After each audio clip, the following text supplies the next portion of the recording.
بسم اللہ الرحمن الرحیم۔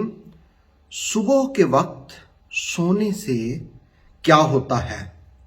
رسول کریم علیہ الصلاۃ والسلام کا طلوع فجر کے بعد معمول کیا تھا؟ کیا فجر کے بعد سونے سے رزق میں کمی آتی ہے؟ ان ساری باتوں کو آج ہم جانیں گے۔ سب سے پہلے تو یہ بات جانیے کہ رحمت عالم صلی اللہ علیہ وسلم اکثر رات کا آخری حصہ جاگ کر گزارتے، اس میں عبادت کرتے۔ تو جس وقت آدھی رات یا اس سے زیادہ بندہ عبادت کرے تو پھر تھوڑا سا آرام کی ضرورت ہوتی ہے۔ تو رسول کریم علیہ الصلوۃ والسلام، حضرت عائشہ کہتی ہیں، یہ بخاری مسلم کی حدیث ہے، ام المومنین فرماتی ہیں کہ جس وقت مؤذن آذان دے کر خاموش ہو جاتا تو رسول کریم صلی اللہ علیہ وسلم 2 فجر کی رکعت یعنی سنتیں ادا فرماتے، اور پھر داہنی کروٹ پر آپ تھوڑا سا آرام فرماتے۔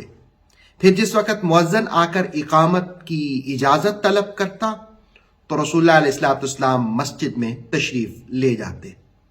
اس کا مطلب یہ ہوا کہ رسول اللہ علیہ الصلوۃ والسلام فجر کی سنتیں پڑھنے کے بعد تھوڑی دیر کے لیے لیٹتے تھے تاکہ وہ جو مسلسل عبادت کی وجہ سے ایک تکان ہے وہ دور ہو جائے، آرام امت کے لیے سنت بن جائے۔ لیکن اس میں سوتے نہیں تھے، تھوڑی دیر کے لیے لیٹتے تھے دائیں کروٹ پر۔ اب عام جو رسول اللہ علیہ السلام نے حکم دیا وہ یہ تھا کہ صبح کے وقت سونا یہ رزق میں بے برکتی کا سبب ہوتا ہے، اس سے برکت اٹھ جاتی ہے۔ حضرت عثمان ابن عفان رضی اللہ تعالیٰ عنہ کی روایت مسند الفردوس کے حوالے سے کہ رسول کریم علیہ الصلاۃ والسلام نے فرمایا کہ فجر کے بعد سورج نکلنے تک اللہ کے ذکر میں مشغول رہو تاکہ تمہارے رزق بڑھا دیا جائے، تمہارے رزق میں نفع ہو، بجائے اس کے کہ تم دنیا کے کونے کونے میں پھرو۔ یعنی فجر طلوع ہونے کے بعد اللہ کا ذکر کرو تو اس سے تمہارے رزق میں اضافہ ہو جائے گا۔ اور دارمی کی حدیث ہے جس کو حضرت انس رضی اللہ تعالی عنہ روایت کرتے ہیں، رسول اللہ علیہ الصلوۃ والسلام نے فرمایا کہ نماز فجر سے طلوع شمس یعنی سورج نکلنے تک اللہ سے رزق طلب کرنے میں سویا نہ کرو۔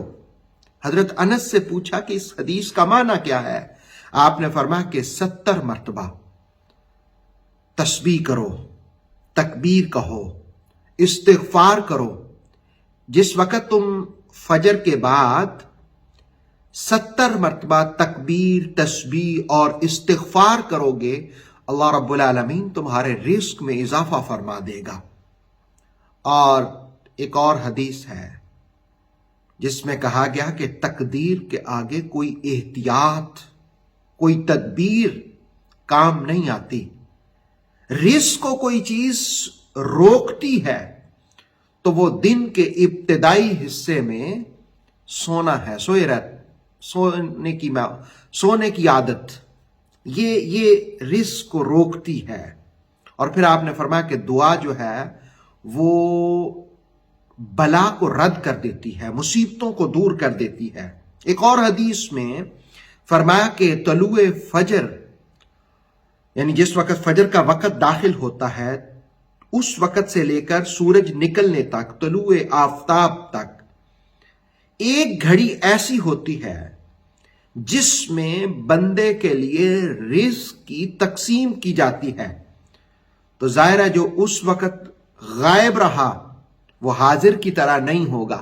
یعنی معنی یہ کہ جو اللہ کی بارگاہ میں اس وقت تلاوت کر رہا ہو، ذکر اذکار میں مشغول ہو، تو اللہ رب العالمین اس کے لیے زیادہ تقسیم فرما دیتا ہے۔ اور شعب الایمان کی حدیث ہے کہ حضرت فاطمہ سلام اللہ علیہا فرماتی ہیں کہ میں صبح کے وقت آرام کر رہی تھی، رسول اللہ علیہ الصلوۃ والسلام آئے تو آپ نے اپنا پاؤں مبارک سے مجھے مخاطب کیا، مجھے ہلایا، جگایا اور کہا کہ یا بنیا، او میری بیٹی، اس وقت اٹھو، رب کے رزق کی تقسیم کا وقت ہے اور تم بھی شامل ہو۔ اس وقت تو غافل لوگ سوتے ہیں۔ اللہ رب العالمین طلوع فجر سے طلوع شمس تک، یعنی فجر کا ٹائم داخل ہونے سے سورج نکلنے تک رزق کی تقسیم فرماتا ہے، تو ظاہر ہے اس میں شامل ہوا جائے۔ اور دیلمی کی حدیث حضرت علی المرتضیٰ کرم اللہ وجہ الکریم سے مرفوع روایت ہے، آپ فرماتے ہیں کہ زمین پر 3 کاموں کی وجہ سے زمین تکلیف کا اظہار کرتی ہے، ان میں سے ایک ناحق خون، اور دوسرا زنا کے بعد جو غسل کیا جائے، اور تیسرا طلوع آفتاب سے پہلے جو شخص سویا رہتا ہے، زمین اس کی وجہ سے بھی تکلیف کا اظہار کرتی ہے۔ تو فجر کے بعد سونا یہ پسندیدہ عمل نہیں ہے، اس کو فقہا نے بھی مکروہ قرار دیا۔ ہاں البتہ جو پوری رات عبادت کرتا رہے اور اس پر نیند کا غلبہ آ جائے فجر کے نماز ادا کرنے کے بعد، تو اس کے لیے آرام کرنے میں حرج نہیں ہے۔